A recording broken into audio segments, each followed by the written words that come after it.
Alors, on va essayer de terminer, voir ce qui se passe.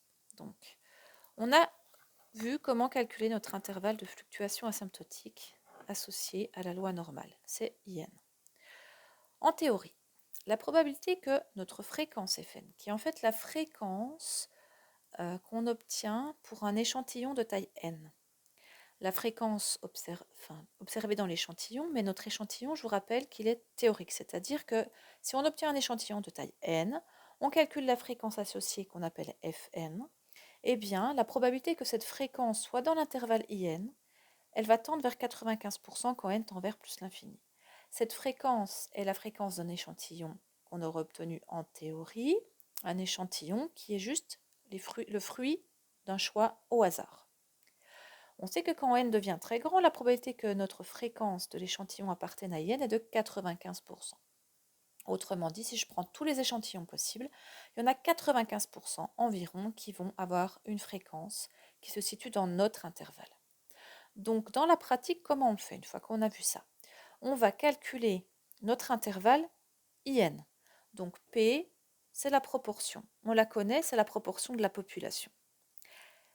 N, c'est la taille de l'échantillon, donc on le connaît aussi. Et on va faire le calcul. Alors nous, tout ce qu'on a fait, c'est pour avoir un intervalle de fluctuation asymptotique à 95%. On peut le faire aussi pour un autre intervalle, en général à 99%. Et dans ce cas-là, c'est votre 1,96 qui change. Et le 1,96 pour la loi normale, si vous avez plus 95% des valeurs qui sont à l'intérieur de votre intervalle, mais 99%, eh bien vous passez de 1,96 à 2,58. Je vous les donne dans le cours. Voilà. Alors, on va calculer, en général, on vous demande l'intervalle de fluctuation asymptotique à 95%. On va calculer les valeurs des bornes et on va obtenir notre intervalle. On va le faire pour notre exemple. On a n qui vaut 400, on a p qui vaut 0,06. Je vais remplacer les valeurs et je vais faire le calcul. Voilà, j'ai remplacé et on finit le calcul. Voilà, on le fait à la calculatrice et j'obtiens 0,0367. Voilà, on va faire pareil pour l'autre borne, mais avec un plus ici. Je reprends ma calculatrice. Je vais retourner dans mon calcul. Voilà, et je change le moins en plus et je valide. Et j'obtiens 0,08327. Voilà donc mon intervalle de fluctuation asymptotique à 95%. Ouf!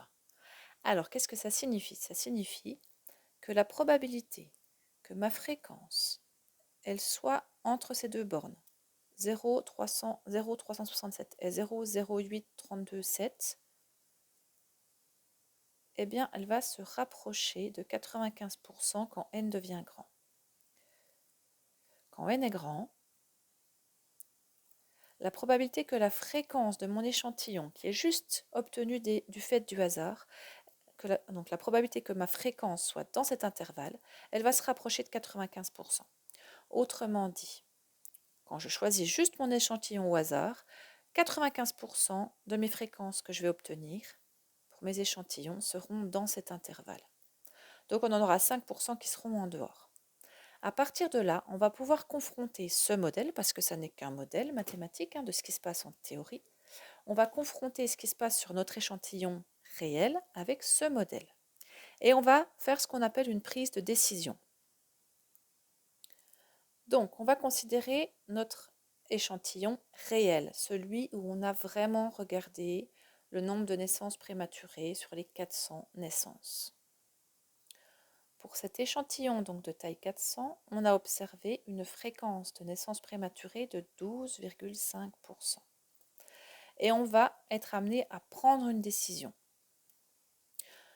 Ici, comme le P de 6% est connu au départ, on va aller confronter notre modèle avec notre échantillon, ou plutôt notre échantillon réel à notre modèle. On prend la décision suivante, et c'est arbitraire. Soit notre fréquence, elle appartient à l'intervalle de fluctuation. Et dans ce cas-là, eh bien, on dira qu'on ne peut pas rejeter l'hypothèse que la fréquence anormalement élevée peut être juste le fait du hasard. ça peut être juste le fait du hasard. Soit notre fréquence n'appartient pas à l'échantillon, et on va rejeter l'hypothèse que seul le hasard peut expliquer cette fréquence extrêmement élevée. Alors nous ici, notre fréquence, elle vaut 12,5%, c'est-à-dire 0,125, et vous voyez qu'elle est en dehors largement de notre intervalle. Et donc, comme elle est largement en dehors, ça suffit pour le dire, on va rejeter l'hypothèse selon laquelle notre fréquence anormalement élevée peut être juste liée au hasard. Quand je le fais, je ne suis pas sûre que ce soit le cas. Je prends un risque de me tromper.